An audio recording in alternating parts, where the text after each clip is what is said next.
پاک محمد مصطفیٰ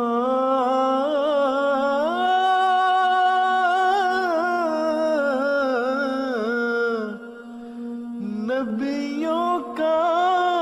سردار، نبیوں کا سردار۔ حضرت خلیفۃ المسیح الثانی رضی اللہ تعالیٰ عنہ مومن غلاموں پر کفار مکہ کے ظلم و ستم کے بارے میں فرماتے ہیں، یہ غلام جو رسول کریم صلی اللہ علیہ وسلم پر ایمان لائے مختلف اقوام کے تھے۔ ان میں حبشی بھی تھے جیسے بلال، رومی بھی تھے جیسے صہیب، پھر ان میں عیسائی بھی تھے جیسے جبیر اور صہیب، اور مشرکین بھی تھے جیسے بلال اور عمار۔ بلال کو اس کے مالک تپتی ریت پر لٹا کر اوپر یا تو پتھر رکھ دیتے یا نوجوانوں کو سینے پر کودنے کے لیے مقرر کر دیتے۔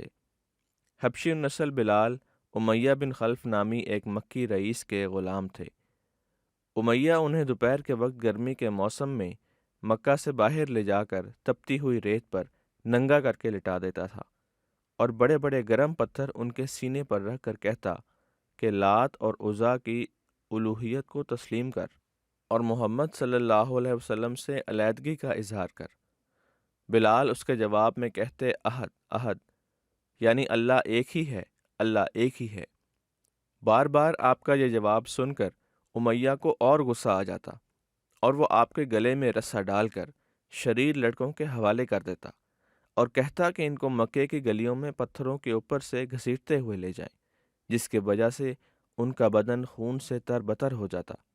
مگر وہ پھر بھی احد احد کہتے چلے جاتے، یعنی خدا ایک، خدا ایک۔ عرصے کے بعد جب خدا تعالیٰ نے مسلمانوں کو مدینے میں امن دیا، جب وہ آزادی سے عبادت کرنے کے قابل ہو گئے، تو رسول کریم صلی اللہ علیہ وسلم نے بلال کو اذان دینے کے لیے مقرر کیا۔ یہ حبشی غلام جب اذان میں اشہد اللہ الہ الا اللہ کی بجائے اشہد اللہ الہ الا اللہ کہتا تو مدینے کے لوگ جو اس کے حالات سے ناواقف تھے ہنسنے لگ جاتے۔ ایک دفعہ رسول کریم صلی اللہ علیہ وسلم نے لوگوں کو بلال کی اذان پر ہنستے ہوئے پایا تو آپ لوگوں کی طرف مڑے اور کہا، تم بلال کی اذان پر ہنستے ہو، مگر خدا تعالیٰ عرش پر اس کی اذان سن کر خوش ہوتا ہے۔ آپ کا اشارہ اسی طرف تھا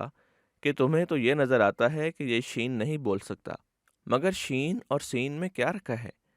خدا تعالیٰ جانتا ہے کہ جب تپتی ریت پر ننگی پیٹھ کے ساتھ اس کو لٹا دیا جاتا تھا اور اس کے سینے پر ظالم اپنی جوتیوں سمیت کودا کرتے تھے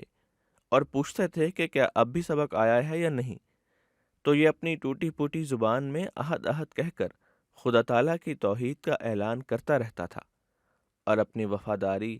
اپنے توحید کے عقیدے اور اپنے دل کی مضبوطی کا ثبوت دیتا تھا۔ بس اس کا اشہدو بہت سے لوگوں کے اشہدو سے زیادہ قیمتی تھا۔